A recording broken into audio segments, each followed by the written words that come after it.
महानगर कार्यपालिकाको पहिलो बैठकमै तनाव बालेन्द्रलाई वडाध्यक्षले कुर्सी उठाएर भने प्रक्रिया सिकेर आउनुहोस्। महानगरपालिकाको पहिलो नगर कार्यपालिकामा बैठकमा विवाद उत्पन्न भएको छ। फोहोर मैलाको समस्या समाधानका लागि कार्यदल बनाउने निर्णय लिने क्रममा केही वडाध्यक्षले विवाद झिकेका हुन्। महानगर प्रमुख बालेन्द्र शाहले आफ्नो नेतृत्वमा काङ्ग्रेस र एमालेबाट दुई जना र समाजवादीबाट एकजना सदस्य रहने गरी कार्यदल बनाउने प्रस्ताव गरेका थिए। त्यही बमोजिम बैठकको निर्णय भन्दै प्रशासकीय प्रमुखले केही बुदा पढेर सुनाए। फोहोर व्यवस्थापनको बारेमा कठिन कार्यदलको बैठक भोलि नै बिहान बस्ने भएको थियो। त्यसका लागि एमाले र काङ्ग्रेसबाट दुई जनाको नाम दिन आग्रह गरियो। लगत्तै 16 नम्बरका वडाध्यक्ष मुकुन्द रिजालले आपत्ति जनाएका छन्। मेयरको प्रस्तावलाई छलफल बिना लगत्तै पारित गरिएको भन्दै उनले विरोध जनाएका थिए। पार्टीगत आधारमा भागभण्डा गरी ठिक नभएको उनको भनाइ थियो। रिजालले बोल्दा केही वडाध्यक्षले टेबल ठडाएर समर्थन जनाएका छन्। यो पार्टीको एकजना त्यो पार्टीको एकजना भाग लगाउने को हो तपाईँ? रिजालले चुनौती दिए। त्यो तुरुन्तै फिर्ता लिनुस् र त्यसपछि मेयर बालेन्द्रको अनुमति लिएर महानगरका प्रशासकीय प्रमुखले उक्त निर्णय फिर्ता लिएको बताएका छन्। त्यसपछि केही वडाध्यक्षले बैठकमा निर्णय गर्ने प्रक्रियाबारे सिकेर आउन आग्रह गरे। एक वडाध्यक्षले भने बैठकको प्रक्रिया सिक्नुस्, कसरी प्रस्ताव गरिन्छ, कसरी निर्णय गरिन्छ भन्ने अध्ययन गर्नुस् र तपाईँले पार्टीको नाम लिइरहनु आवश्यक थिएन। बिहान राष्ट्रिय सभा गृह शपथ लिएपछि सुन्दाला स्थित महानगर कार्यपालिकाको पहिलो बैठक पनि सोमबार नै राखे।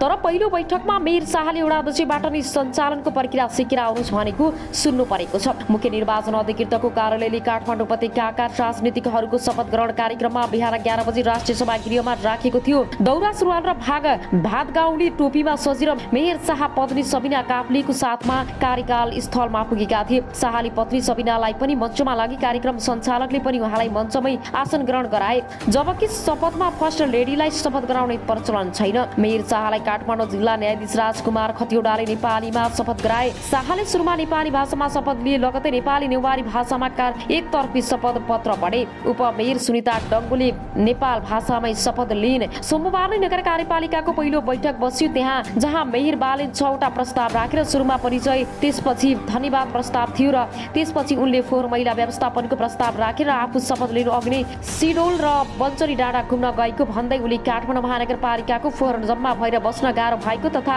हरेक घरमा क्यान्सर छालाको रोग पीडित रहेको बताएका छन्। फोहोर मैलाको व्यवस्थापन नभएसम्म खाँदा माला नलगाउने र उत्साह नलगाउने आफ्नो बाचा रहेको भन्दै उनले भने हामी हरेकको टाउकोमा हत्याको जिम्मेवारी परेको छ भनेर बुझ्नु पर्दछ।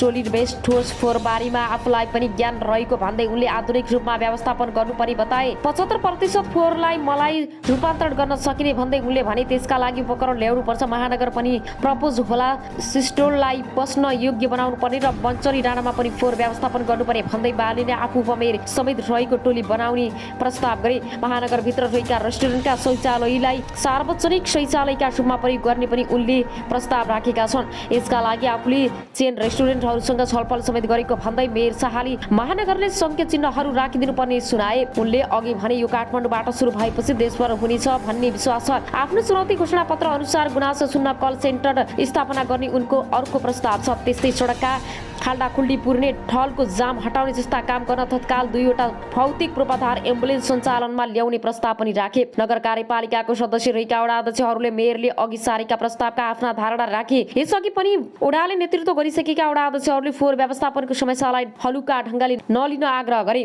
कल सेन्टर सञ्चालन गर्ने प्रस्ताव राम्रो भए पनि एक्सन कति प्रभावकारी हुन्छ भन्ने प्रश्न गरे। मेयर शाहले जवाब दिए यसको काम त तत्काल गर्ने हो, तर वडाध्यक्षले काठमाडौँका सडक महानगरले मात्र नभई मेलम्ची खानेपानीदेखि नेपाल विद्युत प्राविधिकरणलाई पनि भत्काउने गरेकोले उनीहरूसँग समन्वय गरेर मात्र काम गर्न सकिने सुझाए। वडा नम्बर 29 का वडाध्यक्ष कुश ढकालले मेयर बालेनलाई म होइन हामी भन्न सुझाए। म नभनौँ हामी भनौँ, म मात्र भनेर लोकप्रिय हुने कुरा नगरौँ र हामी सबै मिलेर महानगर बनाऊ र यसमा साथ दिन तयार छौँ उनले भने। यस्तै वडा नम्बर 32 का वडाध्यक्ष नवराज पराजुलीले आफूहरू पनि चुनावी घोषणापत्र बनाएर जनमत माझ गएको र त्यस अनुसार नै मत पाएर आएको बताए। कार्यपालिकाका काङ्ग्रेस एमाले र एकीकृत समाजवादीका प्रतिनिधि रहेको भए पनि मेयरले एक्लो महसुस गर्न नपर्ने उनले बताए। वडाध्यक्ष पराजुलीले भने कुनै एउटा पार्टीबाट हामी निर्वाचित भयौँ र पार्टीले निर्देशन गरे अनुसार घोषणापत्रमा बनाएर जनसमझ लिएर गयौँ।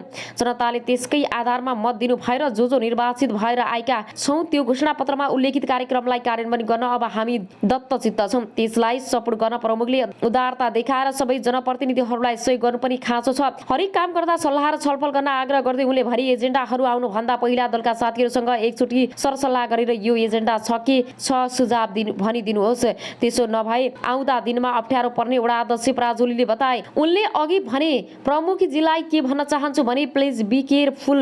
एउटा त्यसो भए हामी एक ढिक्का भएर जान सकिन्छ, बाँकी प्रमुखको हातमा छ, तपाईँको सोझी हाम्रो झाडी। वडा अध्यक्षहरूले बालेनपछि मेयर शाहले जवाब दिन थाले। हाम्रो भिजन एजेन्डा भन्दै उनले निरन्तरता जवाब दिए। सबै कुरा भिजन एजेन्डामा भएकै कुरा हो। खुसी के लाग्यो भने हाम्रो र हजुरहरूको सोचाइ फरक रहनेछ। उनले भरि आफ्ना लागि सबै पार्टी समान भएको भन्दै उनले निष्पक्ष र समान रूपमा काम गर्न सकिने बताएका छन्। उनले फोहोर व्यवस्थापनबारे कार्यदल बनाउने प्रस्ताव राखे, जसमा वडा अध्यक्षहरूको दलीय आधारमा प्रतिनिधित्व हुने बताए। अरू निर्णयको प्रस्ताव प्रमुख प्रशासकीय अधिकृत लोकनाथ पौडेलले गर्ने भन्दै मेयर शाहले बैठक टुङ्ग्याउने संकेत गरेपछि उपमेयर सुनिता डङ्गोले कोट्याइन्। उनले मेयर शाहको कानमा आफूले बोल्न चाहेको बताएपछि बालेनले बल्ल समय दिए। उपमेयर डङ्गोले पनि बैठक अघि एजेन्डा अध्ययन गर्न पाए छलफल गर्न उपयुक्त हुने धारणा राखिन् र आगामी दिनमा त्यस्तो वातावरण बनाउने बताइन्। उपमेयरले बालेनपछि प्रमुख प्रशासकीय अधिकृत पौडेलले निर्णयहरू प्रस्ताव गरी फोहोर व्यवस्थापन सम्बन्धी कार्यदलमा मेयर उपमेयर काङ्ग्रेसबाट 2 वडा अध्यक्ष, एमालेबाट उपमेयर र 1 वडा अध्यक्ष र एकीकृत समाजवादीबाट 1 वडा अध्यक्ष रहने भन्दै नाम लिन प्रस्ताव गरे। 7 दिनभित्र सार्वजनिक शौचालय, कल सेन्टर स्थापना र भौतिक पूर्वाधार एम्बुलेन्स सञ्चालनमा ल्याउने निर्णय प्रस्ताव गरे। विविधमा 31 नम्बर वडाको 2वटा बाटो मुद्दा मामिलाको अख्तियार दिने र नगर कार्यपालिका वडाले गरेको निर्णय भन्दै 45 दिनभित्र महानगरको ढल सरसफाई गर्ने सुनाए। उनले भने भोलिदेखि यो कार्य प्रारम्भ हुनेछ र उनले बैठक समापन गर्न खोजेपछि वडा अध्यक्षले आपत्ति जनाए। सोधे यो कहिले बसेको बोर्ड बैठक हो र पौडेलले आज भनी जवाब दिएपछि वडा अध्यक्षहरूले एजेन्डामा नभएको विषय कसरी आयो भनेर प्रश्न गरे। वडा नम्बर 16 का वडा अध्यक्ष मुकुन्द रिजालले ढल सफाईको एजेन्डाका रूपमा ल्याउनु पर्नेमा सधैँ पास भयो भने एकामा आपत्ति जनाए। उनले अघि भने कार्यपालिका सदस्यहरू चाहिँदैन, यस्तो कुरा अरूसँग चल्छ, हामीसँग चल्दैन। उनले यो प्रस्ताव फिर्ता लिन माग गरे, जसमा अरू वडा अध्यक्षहरूले पनि सहमति जनाए। प्रमुख प्रशासकीय अधिकृत पौडेलले मेयर साहबको अनुमतिले यो फिर्ता भयो भन्ने घोषणा गरे, तर वडा अध्यक्ष रिजाल रोकेनन् र उनले फोहोर व्यवस्थापन कार्यदलमा दलीय प्रतिनिधिको कुरा गरेको आपत्ति जनाए। उनले अघि भने हामीले पार्टीको कुरा गरेका छौँ र काङ्ग्रेसको 1 जना, एमालेको 1 जना भन्ने तपाईँको हो। प्रस्ताव आएपछि कार्यपालिकाको बहुमतका आधारमा निर्णय गर्न सक्ने भन्दै उनले प्रस्ताव फिर्ता लिन आग्रह गरे। कार्यपालिकाका सदस्यहरूको अपमान गरेको भन्दै उनले भने 1,90,000 को भोट पाएर आएका जनप्रतिनिधिहरू छन् र तपाईँले फिर्ता लिएर मेयर साहबले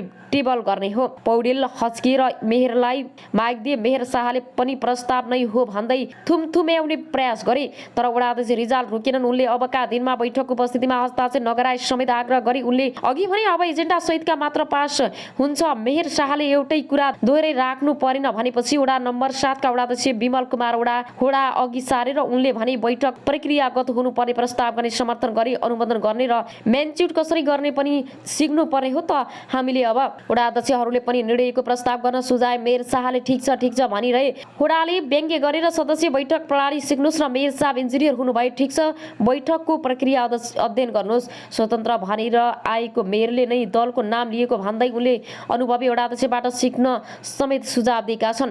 त्यसपछि मेयर शाहले सुरुमा छलफल गरेर आउन पाएको भए सहज हुने स्वीकार गरे र त्यसपछि उनले बुदागत रूपमा निर्णय प्रस्ताव गरेर महानगरपालिकावासीहरूलाई धन्यवाद दिने, फोहोर मैला व्यवस्थापनका लागि सहकारी गरेर 5-6 जना रहने कार्यदल बनाउने प्रस्ताव गरे। रेस्टुरेन्ट र पेट्रोल पम्पहरूसँग सार्वजनिक शौचालय सञ्चालनका लागि सहमति गर्ने प्रस्ताव गर्दै उनले सोधे यो पास भयो। वडा अध्यक्षहरूले टेबल ठोकेपछि मेयर शाह अर्को प्रस्ताव अघि बढे। अब अरू सरको समाचारतर्फ लागौं।